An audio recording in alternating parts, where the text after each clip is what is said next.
live 5 for 6 Skyview Network, sponsored by Terry Lambert Hyundai.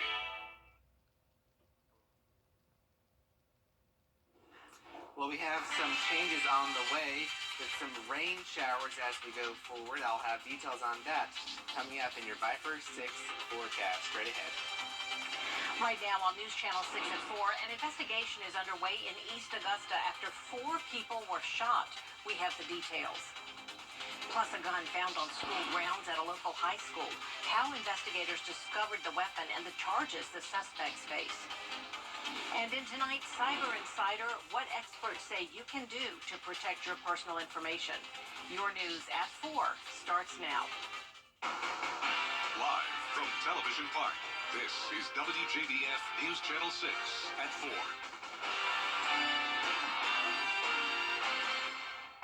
Good afternoon, everyone. I'm Jenny Montgomery. Thank you so much for joining us. Coverage you can count on begins with reaction to a shooting at a downtown Augusta business that left 4 people injured. News Channel 6's Renata Dubose takes us there. Even with the glass missing, doors to this IGA remain open. Staff members are working, and those faithful shoppers didn't let the crime stop them from getting their items. One day after a drive-by shooting at Paul's IGA on Green Street and East Boundary, the store's customers shocked. The Richmond County Sheriff's Office describes Tuesday's incident as an aggravated assault, reporting deputies found 2 victims at the store and learned 2 others drove themselves to the hospital. Bullets could be seen in the store's windows, and the glass to the front door is gone. Investigators say a dark gray or black SUV was seen going south on East Boundary. The clerk at IGA said she hit the ground as soon as gunfire erupted. People start running in the store, just running. A co-worker of mine, he got shot. A friend of mine, he got shot badly.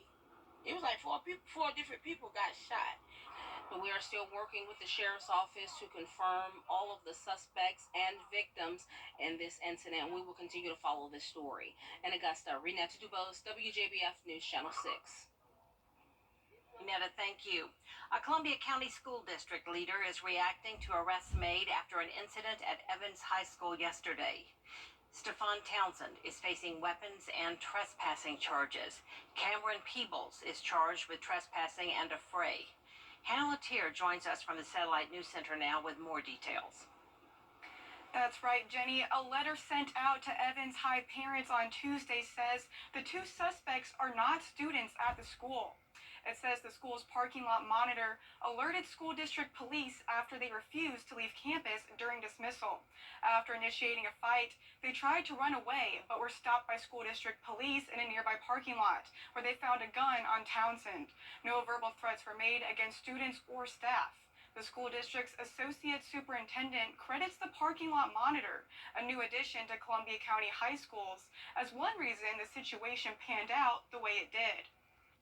I thought they did a very good job, from the parking lot attendant up through the SRO and our administration, and certainly the students and staff that were involved did what they needed to do, and the situation, as bad as it was cleared up and out.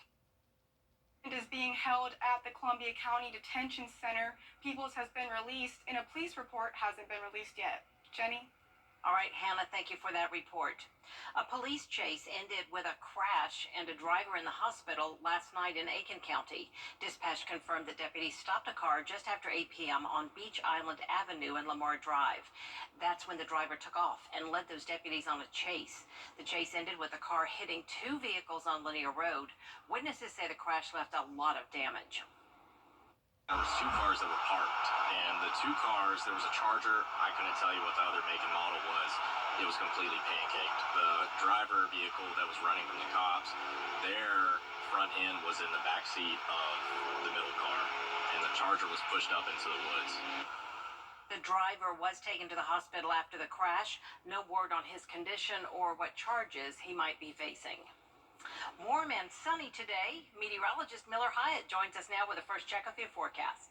Hey, Jenny, that's right. A very nice fall. Plus, the tropics remain active. Details coming up in your 5 for 6 forecast, Jenny. All right, Miller, thank you so much for that. October is Cybersecurity Awareness Month. Tiffany Hobbs spoke to cyber professionals about what you can do to protect yourself. Tiffany? It can happen to anyone. One click is all that it takes for someone to get access to your personal and sensitive information.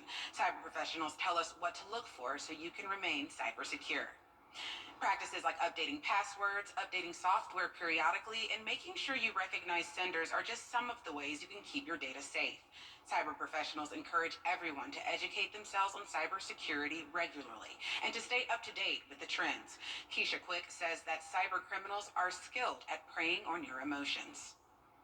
That's one of the things for the human factor, especially with your phishing. That's what they're playing on is your emotion, your scare tactics, and wanting to see if you are going to hurry and click on this link or just react to what they're giving you. So if you don't know, you don't have the education to stop, pause, and investigate, then you're much more likely to be a victim of cybersecurity. For more information on how to protect your personal and sensitive data, you can visit us at WJBF.com. Back to you, Jenny. All right, Tiffany, thank you very much. Augusta leaders want some answers when it comes to next year's proposed budget. Commissioners presented with the proposed 2024 spending plan that has increased by almost 5% over this year's budget. Commissioner Sean Franton wants to vote in last night's special election.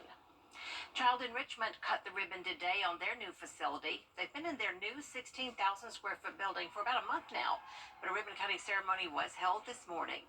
The building is 4 times bigger than their old space and includes 2 forensic interview rooms, 9 offices, and a medical exam room. They say all of this will help them better serve children from all over the CSRA.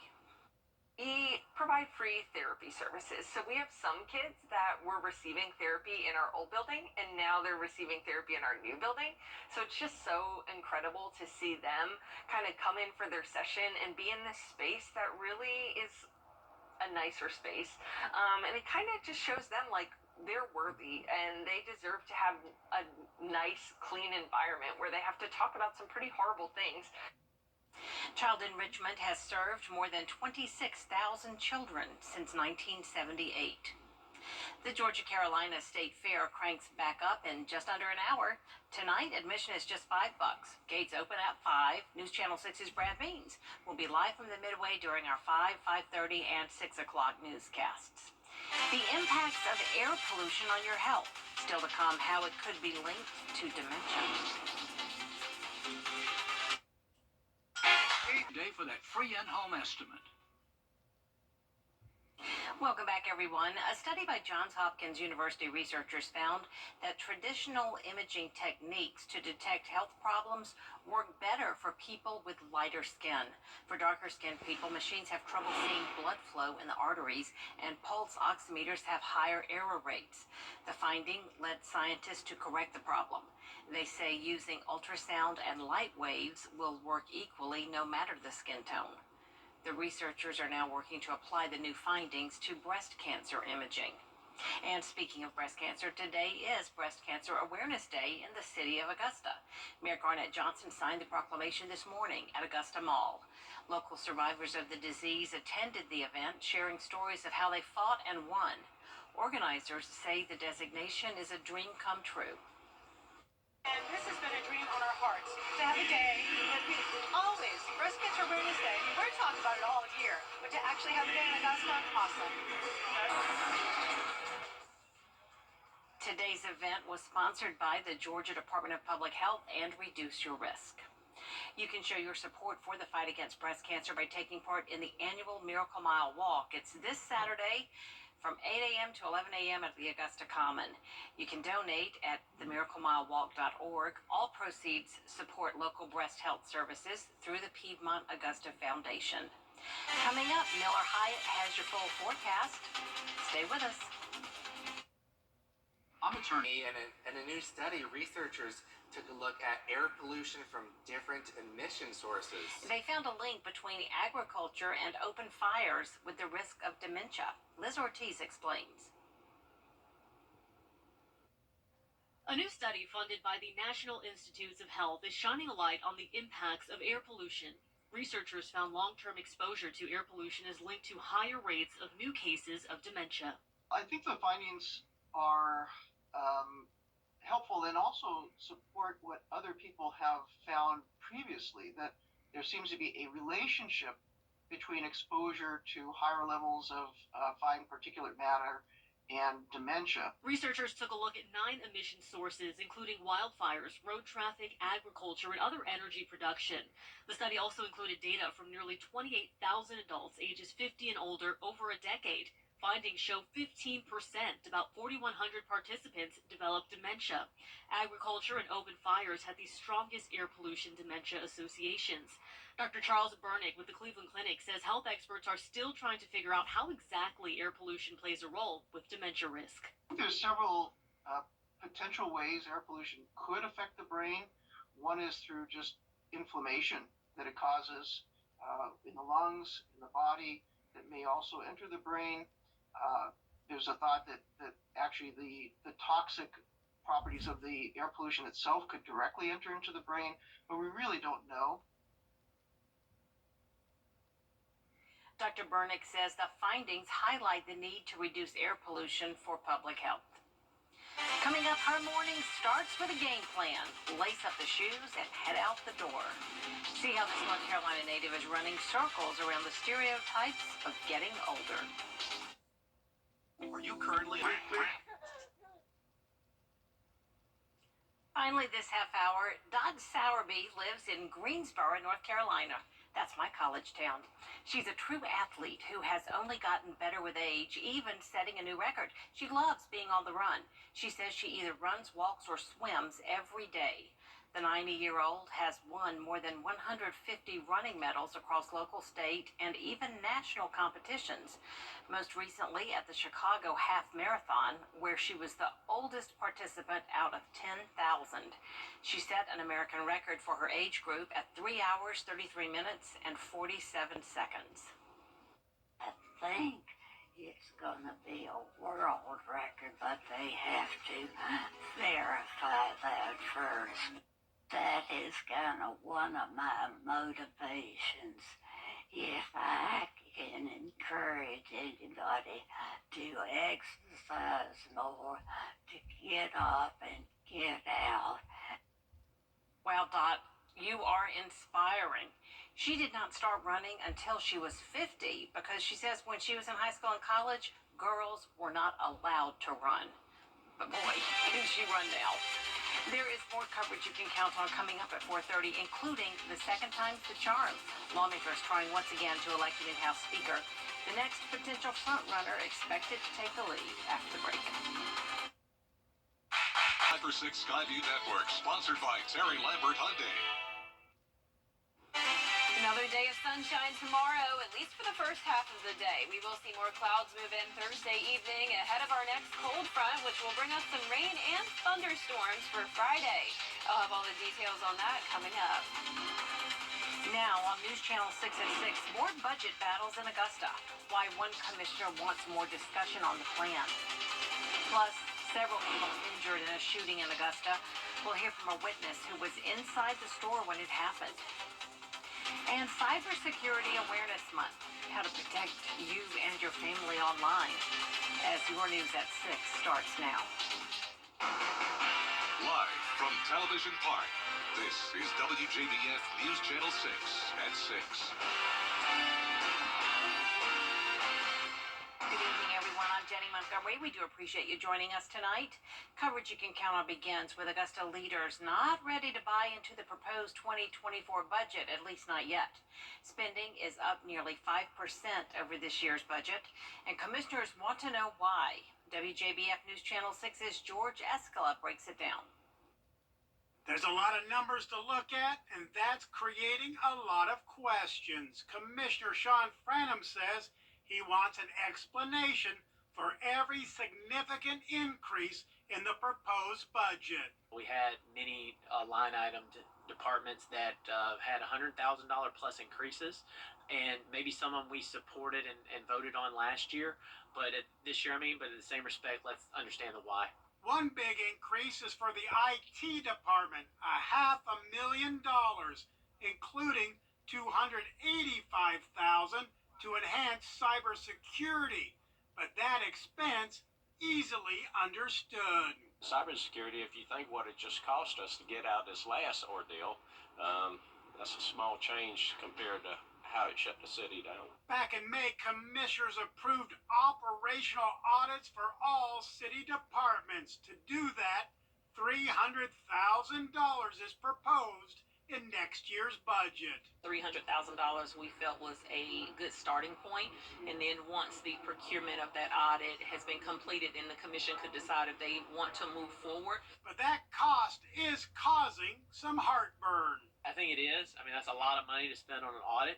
The people, want us to do more in that respect, and I think we did vote on something, but I don't remember that there was a price tag at the time, and it does seem like that's a significant amount of money. Franham says to relieve some pressure on the budget, he wants to increase next year what employees contribute to their health insurance. Just one of the issues on the table when city leaders sit down next week for their first workshop on the 2024 budget. In Augusta, George Escala, WJBF, News Channel 6. Time now for our first check of the forecast. For that, we turn to meteorologist John Petracci.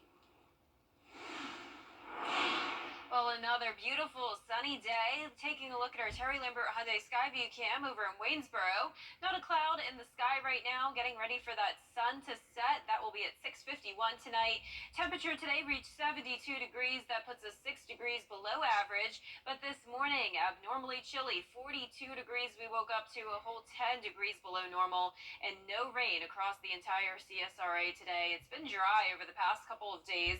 And notice it is a little bit warmer than it was yesterday, at least by 2 degrees in Augusta, 3 in Aiken.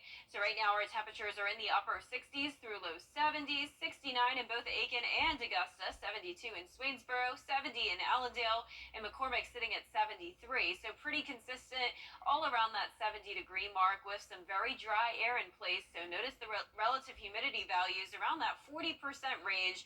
So definitely no rain to worry about tonight or for tomorrow. We do have high pressure still in control, so notice no rain or really even any cloud cover across the southeast. But I am keeping an eye on this cold front that is bringing some showers in parts of the Midwest and southern plains, and this will continue to strengthen and move into our direction, bringing us a chance of rain on Friday morning and even some thunderstorms possible. But for the fair this evening, really can't beat the forecast. It's going to be chilly though, as usual, so you'll need those jackets if you're headed out there late tonight.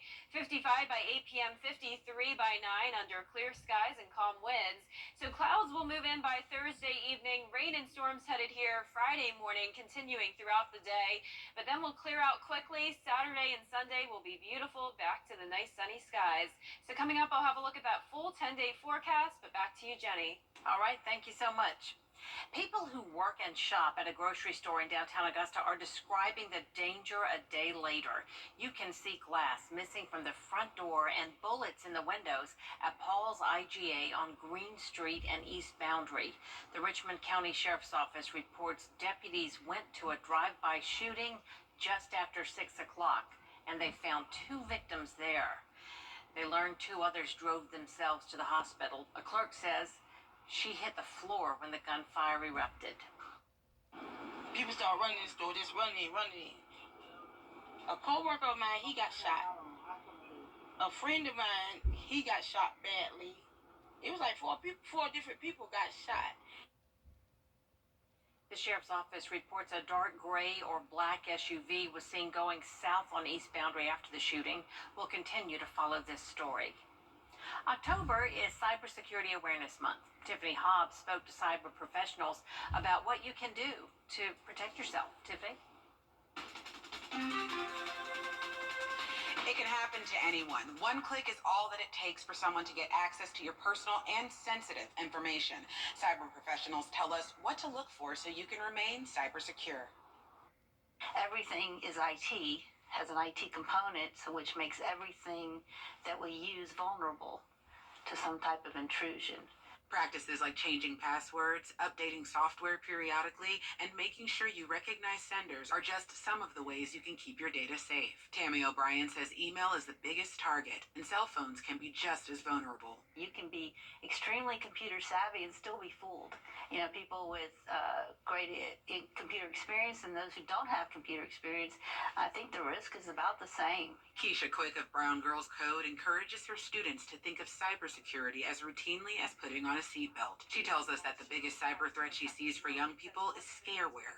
And all that is just software that's aimed to scare you into giving up your credentials or make you believe that the threat is real. And before you have time to even allow someone to look into it, you've released the information that they want you to release. Quick tells us that cyber criminals are skilled at preying on your emotions, and they often attack when you're less alert. They know what time of day that most people are moving and groovy, and they know what time to best target you. Professionals encourage constant education in cybersecurity and its trends. If you do become a victim of cybercrime, O'Brien says you should never hesitate to reach out for support. If somebody seems to have some information they should not, contacting the authority that's connected to whatever you've done incorrectly would be the first step. For more information on how to protect your personal and sensitive data, you can visit us at WJBF.com. Back to you, Jenny. All right, Tiffany, thank you for that. Coming up on News Channel 6 at 6. Wednesday night at the Georgia Carolina State Fair brings us to the Space Adventures Thrill Show, where they have acrobats, they have the Galaxy Globe, and they have a cycle pilot. What must it be like to ride a motorcycle high above the fairgrounds? Let's find out, as coverage you can count on continues. It's not yours. If you've been hurt on the job, call me right now. It is a big night over at the Georgia Carolina State Fair, maybe even death-defying, with our fearless fair correspondent, Brad Means. Brad, what are you doing? We'll see how the legs stick into Jenny. I'm not entirely sure. Carol, don't knock me off. I wanted to really understand I'm gonna what try the to stay Space out of your way. Adventures Thrill Show was all about, so I figured I would get on the motorcycle towering high above the midway and see what the cycle pilot goes through when she gets aboard this motorcycle each and every night. There's no way this could fall off the track, is there? Dear Lord, please don't let it. We've made it. To find out about this thrill show, Jamie Martinez is in charge of it. Jamie, how is everything going? I'll turn this down a little bit so we can hear you. And thanks for letting me do that, by the way. You did good. I practiced. I'm a semi-trained professional. Kids, I beg you, do not ever, ever, ever do this. It's not smart. Don't do it. What does the cycle pilot do during your show? Well, Eleanor, right over there in the pink, she is the one who is normally driving this, and she drives a lot faster. Yeah. And she doesn't sit down the whole time either. I'll tell you that. You'll have to see it. It's a surprise. Well, while Elle is on the bike, you've got Cal on the trapeze, right? That's right. And Cal is doing flips and all kinds of amazing stuff that I really don't want her to do because I'm watching it like, ah! Remember last year when y'all let Matthias ride his motorcycle around me in the Galaxy Globe? I do. Can we go back to that? Yeah. I don't know. I think you're doing pretty good here. Well, we appreciate you so much. When are the shows tonight? 6:30 and 8:30. 6:30 and 8:30. We'll get these bleachers filled up for you. Y'all come to the Space Adventures Thrill Show on the Midway. You will be so glad you did. Just an awesome time and picture perfect weather. Jenna, we thank you. Jenny, back to you. Congratulations, Brad. We're proud of you. Well, that was really good. Braver than I would ever be, even though he was going really slow around that track. Really slowly. I don't blame him, though. But I wouldn't do it either. Nope, definitely not. So beautiful weather, as Brad mentioned. The fair looks great tonight and tomorrow. Just partly cloudy with temperatures still pretty consistent. 72 at 5 p.m., 60 at 9 p.m. But then Friday, we could see some changes to the forecast. All those details when we return. Create.com. Now, your most accurate forecast with WJBF Live Viper 6. It's been a wonderful Wednesday, lots of sunshine and comfortable temperatures, at least by the afternoon. We certainly started out chilly in those low 40s, but warmed up nicely thanks to all that sunshine in place. So here's a live look at our Terry Lambert Hyundai Skyview cam over the Savannah River. 69 degrees as our temperature with an east wind coming in at 5 miles per hour. Humidity nice and low at 45%. So a lot of dry air in place, limiting any rain chances we would see, and that's the same situation for our Thursday. So right now, anywhere from those upper 60s to the low 70s, 73 in Louisville, 70 in Lincoln, Edgefield, you're at 68, 70 in Barnwell, and 71 down in Sylvania. So we do still have high pressure in control. Notice pretty much nothing happening across the southeast. But I am keeping an eye on this cold front out towards the west. That's going to bring us some rounds of rain and thunderstorms for Friday. But let's take things further down into the Caribbean now, as we do have a tropical update for you. Tropical storm Tammy formed at 5 p.m. this evening.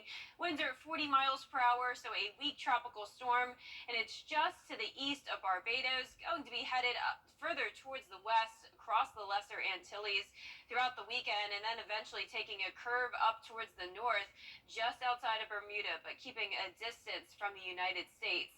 So now we are almost done with the 2023 Atlantic hurricane list. Notice we only have 2 more names left, but hurricane season does still go till the end of November, so we will have a secondary list if needed. But so far, things have been pretty quiet. Now tomorrow, starting out clear, 44 degrees. Winds will stay calm, then come in from the south around 5 to 8 miles per hour as temperatures warm up into the low 70s. So for your Georgia-Carolina State Fair forecast, beautiful weather once again tomorrow. We will just see more clouds move in by the evening, and that's actually a good thing. It will keep us a little bit warmer. Notice our low Thursday night into Friday at 50 degrees. I'll be out reporting at the fair on Thursday, so I'm excited for that. I'm glad I have great weather to do it in. May not be doing exactly what Brad was just doing there, but I'll be giving you the weather from there at the Georgia-Carolina State Fair. Now for the temperatures over the next several days, we'll be right around that 70-degree mark. And as for the futurecast, tonight at 8 p.m., keeping it clear. High pressure moves out, though, and this cold front will move in, increasing our cloud cover and possibly a stray shower or two late Thursday night, say around 11 o'clock. And then the rain comes in around 8 o'clock Friday morning, continuing all the way throughout the evening. So let's bring it closer to home now, starting out dry, but then you'll hear some rumbles of thunder and even get some lightning Friday, late morning into the afternoon. We'll also see some additional thunderstorms and areas of rain pop up by the late afternoon into Friday evening. But if you plan on headed to the fair late Friday night, say around 8, 9 o'clock, we actually will see those clouds begin to break apart, and we won't have any rain over the weekend either. Now our lows tonight will be in the mid 40s, and for tomorrow our highs will be in the low 70s. Another nice day. Just that rain on Friday, but back to sunshine on Saturday, a breezy day. Mostly sunny skies on Sunday, and all of next week, very little to no rain in the forecast. And congratulations now to today's umbrella winner. That's Melinda Starnes from Sally, South Carolina. You've won a Viper 6 umbrella, and sign up to win yours on WJBF.com. That's right. Okay, thanks so much, Jenna. Coming up, our WJBF Scholar Athlete of the Week and state playoffs in full swing for softball and volleyball. We've got your highlights and scores for area teams coming up next in sports. That's 800-380-8415. Call now. The Scholar Athlete Awards are brought to you by Jefferson Energy Cooperative, Rebath of Augusta, McDonald's, and WJBF News Channel 6. Now, WJBF sports coverage you can count on. State volleyball playoffs in full swing in both Georgia and South Carolina. In the Palmetto State, South Aiken Thoroughbreds, a first-round bye after their region championship. 4A plays tomorrow, including Aiken and North Augusta. The lower classes get it going tonight. In Georgia, downtown Augusta, ARC hosting Carver from Columbus. Lady Musketeers the 2 seed, and get things going pretty quickly. Harper Beckham sets it here for Carolina Rivers to slam it home, and ARC out in front early. And then on the serve, Berkeley Jones brings the fastball. Tigers can't handle the heat. ARC up 3, and then another big serve from Jones. ARC gets it back, and Beckham to Carolina Rivers again. ARC wins game 1 25-2. Made it an easy, sweet 3-0 on to the second round. Some other scores. Greenbrier just wrapped up a sweep over Tucker. Our Kira Goldstein's there. We'll have that for you later tonight. Cross Creek eliminated by Columbus, and Harlem and Aquinas in action later. Softball scores. None of these are elimination games just yet. Lakeside falls to Alcovey. In the Super Regionals, Grovetown onto the winner's bracket over Woodward. Thompson falls at home to Berrien. Swainsboro tops Metter. Sad news for Gamecock Nation, as longtime University of South Carolina baseball color analyst and former standout player Tommy Moody has passed away. 69-year-old Moody died in his sleep Tuesday, according to the Charleston Post and Courier. He joined the Gamecock broadcast team in 2000. Head on over to WJBF.com. Vote for our Football Friday Night 44 Strong Player of the Week from Week 9. Got 6 nominees to choose from. You can vote all the way until 11 o'clock Friday night. We'll announce the winner on Football Friday night. This week's WJBF Scholar Athlete of the Week is Midland Valley's Jaden Simpkins. Very familiar face on Football Friday night. He plays football, basketball, and runs track and field for the Mustangs. He's in the top 20% of his class, 4.1 GPA, and he's already also dual enrolled at Aiken Technical College, where he's studying barbering and has won numerous awards for his skills. His parents and coaches say the young man can do it all. I'm so proud of him and his accomplishments on and off the field, and it was just an honor for him to just get that recognition. Sometimes that's a little bit hidden. Very proud of him. We know football is that's his passion. So, and we're happy that he's being seen and recognized for all the hard work he put into it. We talk to the kids all the time about, the academics as well. And seeing a guy who's actually one of our best football players have the academics that he has, does the career center stuff that he does, it's just amazing to see a guy who's well-rounded. And it'll definitely do well for him going forward in life. Jaden himself has always been motivated, driven, and super funny. He definitely has a personality. He is definitely the class clown, but also the leader. He is the best barber student that I have. As a mom, I knew the type of young man that he would be, but as a teacher, I also saw his potential and his academic excellence, and I wanted to make sure that he always reached his full potential. After this year, I'll have my license, and I'll be a licensed barber, so I'll just be able to make my own money cutting hair. But it's fun, it's easy, quick money. I like it. And he looks to continue his barbering career, and also certainly got a chance to play college football, and today just got selected to the Shrine Bowl in the North-South game. That's great. Smart guy. All right, thanks so much, Brendan. We'll be right back. Did you know? Dining sets, media consoles, and so much more. It's all in stock and ready to go, so you can see it, buy it, and take it home today. Or custom order what you want in our design center. The fall sell-a-thon going on right now at Great Deals on Furniture.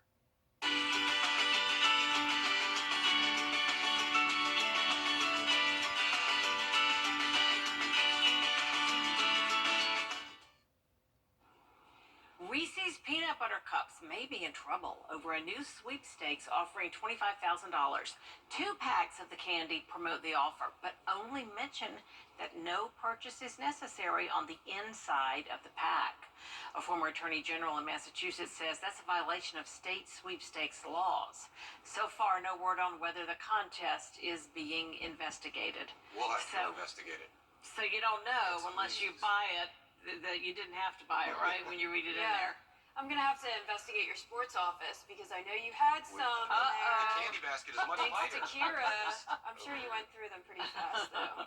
But for a forecast this week, we will have partly cloudy skies tomorrow. 73 is our high. A chilly morning once again. Low of 50 degrees going into Friday with some rain and thunderstorms throughout the day. Back to sunshine and breezy winds on Saturday. Lots of sun into next week as well, with temperatures anywhere from the upper 60s through mid 70s. There are a lot of little candy baskets in the hallways here at Television. There are, but they empty out so fast. Thanks for watching, everybody. We'll see you again for News Channel 6 at 11. Good night.